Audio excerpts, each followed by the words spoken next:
tua vontade em minha vida. Eu vou. O Senhor esteja convosco. Proclamação do Evangelho de Jesus Cristo segundo Marcos.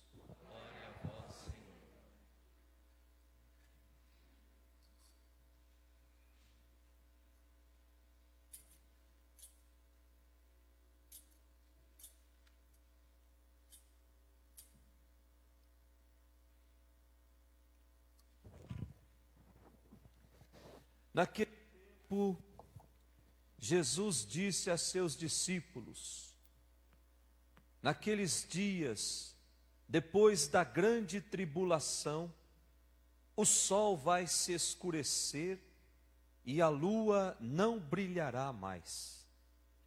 As estrelas começarão a cair do céu e as forças do céu serão abaladas. Então vereis o Filho do Homem vindo nas nuvens com grande poder e glória. Ele enviará os anjos aos quatro cantos da terra e reunirá os eleitos de Deus, de uma extremidade à outra da terra. Aprendei, pois, da figueira esta parábola. Quando os seus ramos ficam verdes e as folhas começam a brotar, sabeis que o verão está perto. Assim também, quando virdes acontecer estas coisas, ficais sabendo que o Filho do Homem está próximo às portas. Em verdade vos digo, esta geração não passará até que tudo isto aconteça. O céu e a terra passarão, mas as minhas palavras não passarão. Quanto àquele dia e hora, ninguém sabe, nem os anjos do céu, nem o Filho, mas somente o Pai.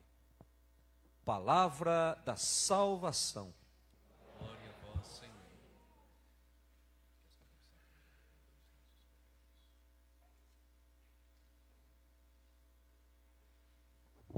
Que as palavras do Santo Evangelho perdoem os nossos pecados. Amém. Podemos sentar. Caríssimos irmãos que nos acompanham pelas redes sociais, nós chegamos ao último domingo dessa nossa caminhada de tempo comum. Próximo domingo, nós somos convidados a encher o nosso peito e gritar para o mundo inteiro que Cristo é Rei. Que Cristo é Rei da minha vida, que Cristo é Rei da minha história, que Cristo é Rei da minha família. E aí o título do nosso jornalzinho vai estar escrito lá: Solenidade do Senhor Jesus Cristo, Rei do Universo. Ou seja, depois de uma vivência na liturgia ao longo de um ano inteiro, nós somos convidados a professar essa verdade. Chegamos à conclusão de que quem reina sobre nós é Cristo.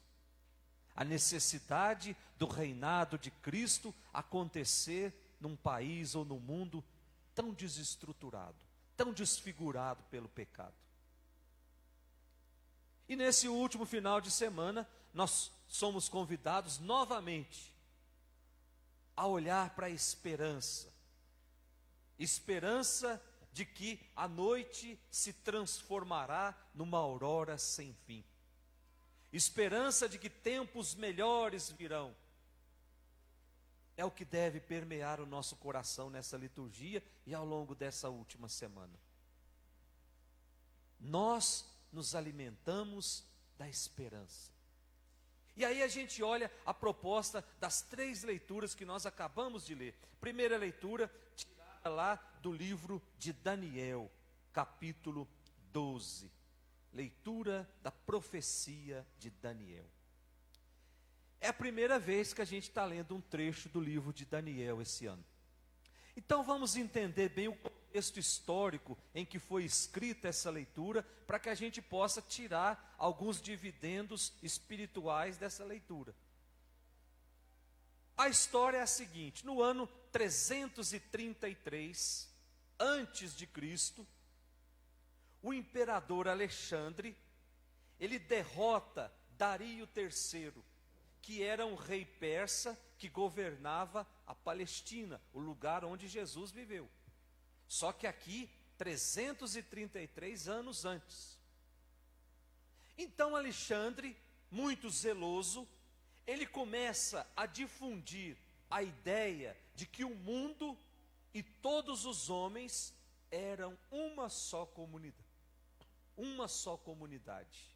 uma só família, unidos sobre uma única lei, a lei divina. Olha só que maravilha. E o povo acreditava no que dizia Alexandre. Nós vivemos uma única comunidade, o mundo inteiro é uma só família. E quem rege, quem orienta essa família é a lei divina, é a lei de Deus. Só que no ano 323, morre Alexandre. E aí começa uma grande disputa para ver quem ia ficar com o território da Palestina. E aí o Egito, que tinha um povo chamado os Ptolomeus, queriam aquele território a todo preço. Por outro lado, os Seleucidas, que vinham da Síria, também desejavam aquele território. E aí começou uma grande guerra para saber quem seria o dono da Palestina. Então os Seleucidas, vindo da Síria, eles vencem as batalhas e passam a governar na Palestina, no ano 200 antes de Cristo. Então foi uma época muito dura, porque os judeus, para todos os judeus que moravam ali, porque o rei, ele queria desfazer tudo aquilo que Alexandre tinha feito. Ele não queria que fosse uma só família regida pela lei divina. Ele queria que o povo mudasse de religião, que o povo mudasse os seus costumes, que o povo deixasse de lado as suas tradições e aos poucos abraçasse aquilo que ele estava determinando. Olha só, gente, como é que o mal, ele tem o poder 200 anos antes de Cristo. E nós estamos vivendo isso hoje. Grupinhos de atormentados resolveram determinar como é que deve ser a família agora. Um grupinho de encardidos resolveu dizer que família agora é qualquer coisa. Qualquer coisa, uma ova. O projeto de Deus, é aí que está a maledicência do inimigo. Ele começa com as pequenas coisas e nós vamos nos acostumando, as nossas crianças vão se acostumando, dali a pouco, isso é relativo. Se faz, tanto faz como tanto fez. E aí o projeto de Deus vai sendo corrompido, vai sendo corroído, dali a pouquinho, Deus já não é mais o centro da nossa história. Aí se coloca uma ideologia no centro. Então nós precisamos ter muito cuidado com isso. Já acontecia na época de Daniel, 200 anos antes de Cristo, a tentativa de impor uma nova forma de pensar, de impor um novo jeito de praticar a religião. Vocês já perceberam que agora todo mundo vai para o céu? Basta morrer de um acidente trágico que já vem a foto com as asinhas subindo para o céu. Dá a impressão que o céu é a coisa mais fácil do mundo. Não precisa fazer esforço nenhum. Eu levo uma vida totalmente desregrada, aí eu morro e aí já vão desenhar eu casinha subindo para o céu. Gente, esse céu não existe. Esse céu é o céu da boca da onça. Porque o céu de Jesus é o céu que eu conquisto um pedacinho a cada dia. Não é no último dia da minha vida. Por isso que nós não sabemos quando nós vamos morrer. Para que não chegue na véspera, eu me transforme no melhor homem, na melhor mulher do mundo. O céu é um pequeno pedaço que eu vou construindo a cada dia. Quando eu digo não para situações de pecado, quando eu abraço para valer esse projeto de Deus, quando eu não me deixo sensibilizar por aquilo que o outro está querendo me impor a qualquer custo. Então o céu é uma batalha que eu preciso vencer a cada dia, senão eu não sou merecedor. Então nessa época, o profeta Daniel, ele sofre muito, ou melhor, antes disso, antes de aparecer o livro do profeta Daniel, essa tentativa de impor essa nova cultura, essa nova religião, dividiu o povo. Aqueles que eram mais simples, diante da insistência, acabavam cedendo e fazendo opção por essa nova cultura. Aí tinha um grupo que não gostava de jeito nenhum. E aí partiram para a revolta armada. Olha só, gente, 200 anos antes de Cristo. E tem um relato muito importante, que é a revolta de Judas Macabeu. Procure lá, faça uma pesquisa depois para perceber que foi uma grande revolta de um grupo que não aceitava essa nova ordem mundial.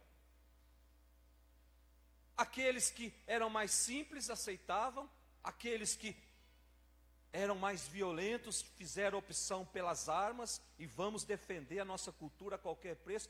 E aí tinha um terceiro grupo que não aceitava essa nova forma, mas também não queriam a revolta armada, que foi o grupo do profeta Daniel, que começou a manifestar a sua insatisfação, escrevendo textos e enviando esses textos para o povo. E um trecho é esse que nós lemos hoje na primeira leitura, em que o autor convida os judeus a se manterem fiéis aos valores tradicionais. Vamos ser fiéis àquilo que nós recebemos dos nossos avós, aquilo que os nossos avós receberam dos seus avós. Ninguém tem o direito de determinar como é que eu devo educar o meu filho, em qual banheiro o meu filho tem que entrar. Ninguém tem esse direito. E aí começam a escrever e mandar esses textos, dizendo que a fidelidade, a tradição será recompensada por Deus. Deus recompensa quem se mantém fiel, quem não se deixa iludir pelo canto da sereia. E essa fidelidade será recompensada pela vitória sobre o inimigo, para dizer que Deus está do lado do seu povo. E a linguagem que Daniel usa é uma linguagem muito interessante, que parece o livro do Apocalipse. Também não podia ser diferente, uma época em que estava sendo perseguido. E aí o texto que nós lemos hoje fala do fim do mundo. Deus porá fim à injustiça, à prepotência, à morte. Então aqueles que, apesar da perseguição, apesar do sofrimento, se mantiverem fiéis a Deus, esses, versículo 3, ganharão a vida eterna. Portanto, a vida dos que se mantêm fiéis a Deus não é uma vida fracassada, não é uma vida perdida, mas é uma vida de vitória. E essa vitória se dará, diz a primeira leitura, pela vida eterna.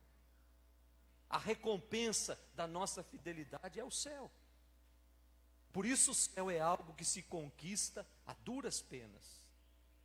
Vocês pensam que o pecado, ele se apresenta para nós como algo ruim? Se fosse de primeira, a gente já dizia não. A consequência que é ruim. Pecar é bom, mas a consequência do pecado, sim, é essa consequência que vai me levar para o inferno, se eu não mantiver fiel à minha proposta, ou à proposta de Deus. Depois da nossa segunda leitura, a carta aos Hebreus, capítulo 10. É o último domingo que nós vamos ler um trecho da carta aos Hebreus. E a carta aos Hebreus, ao longo desse ano, já veio nos apresentar várias verdades sobre Jesus. E agora ela vem nos dizer que Cristo gastou a sua vida lutando contra tudo aquilo que escraviza. Olha só, gente. Desde a primeira leitura até agora se fala de liberdade. Liberdade que não é equiparada à libertinagem. Cristo gastou a sua vida nos libertando. nos libertando de tudo aquilo que nos impede de sermos melhores. No entanto, diz a segunda leitura, a morte não deu a última palavra. Quando Jesus morreu, não acabou a luta para a libertação do homem. A vida venceu. E diz o texto que ele sentou-se para sempre à direita do Pai, para nos dizer que uma vida gasta a serviço do outro não é uma vida fracassada, mas é uma vida que nos dá mais vida ainda, nos dá a vida eterna. Sentou-se para sempre à direita do Pai. Foi para junto de Deus. E aí a gente olha o nosso evangelho de hoje, o evangelho de São Marcos, o capítulo 13. O evangelho de São Marcos começa dizendo assim que naquele tempo Jesus disse aos discípulos. E aí começa uma linguagem toda esquisita também na boca de Jesus. Então vamos entender o que estava acontecendo aqui. Jesus já estava em Jerusalém, portanto já estava pertinho de ser pregado na cruz. E lá em Jerusalém, Jesus começa a fazer um longo ensinamento com os discípulos. Jesus sabia que ele ia voltar para o Pai, e ele precisava deixar uma comunidade forte, senão nós não estaríamos aqui hoje. Então ele começa, parece até o intensivão, antes do exame do Enem, sabe? Jesus começa a falar um monte de coisa sobre tudo, todos os assuntos, para que os discípulos não se sentissem sozinhos. E agora ele chama 4 que são mais próximos dele, Pedro, Tiago, João e André. E aí faz um discurso muito bonito, que quem faz teologia vai descobrir que esse discurso se chama um discurso escatológico, que fala do fim dos tempos. E aí como é que ele começa? Um discurso cheio de enigmas, cheio de símbolos, mas é também uma leitura profética da realidade humana. E aí o evangelho começa dizendo assim, lá no versículo 24, naqueles dias, depois da grande tribulação, o sol vai escurecer e a lua não brilhará mais. O sol vai escurecer e a lua não brilhará mais. Gente, na época de Jesus, o sol e a lua eram cultuados, eram adorados como deuses. E o próprio imperador Nero, ele construiu no seu palácio um altar dedicado ao Deus Sol. Uma estátua de bronze enorme, dedicada ao Deus Sol. Então Marcos, no evangelho de hoje, vem dizer que está para acontecer uma verdadeira reviravolta na história. Aquela velha ordem religiosa, aquela velha ordem política, serão derrubadas para dar lugar a um mundo novo. E esse mundo novo vai ser construído de acordo com o projeto de Deus, não de acordo com a ideia de meia dúzia de atormentados. Portanto, é a vitória de Deus sobre aquilo que oprime o seu povo. É a vitória de Deus sobre aquilo que escraviza o seu povo. A queda desse mundo de opressão, ela vem associada à chegada do Filho do Homem. Olha só que bonito.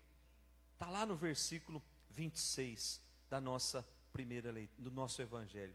Então, vereis o Filho do Homem vindo nas nuvens com grande poder e glória. Afinal de contas, Jesus virá para quê? O evangelho responde, versículo 27 do nosso evangelho. Podemos olhar juntos lá. Ele enviará anjos aos 4 cantos da terra e reunirá os eleitos de Deus de uma extremidade à outra. Ou seja, Deus virá para recolher aqueles que se mantiverem fiéis. Aqueles que não se deixarem corromper por aquilo que o mundo tenta nos corromper. A nossa fidelidade vai nos garantir o céu. Então não há motivos para desespero. Não há motivos para ter medo. É hora de abrir os nossos corações à esperança. A esperança de que Ele virá. A esperança de que esse velho mundo corrompido dará lugar a um mundo novo. E o mais importante, Jesus deixa lá no finalzinho: não interessa saber quando isso vai acontecer.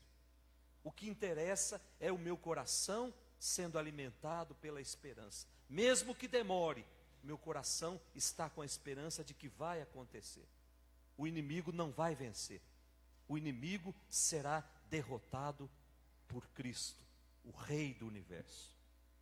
Meus irmãos, peçamos nessa Eucaristia que Deus nos dê essa graça, de cada liturgia encher o nosso coração de esperança.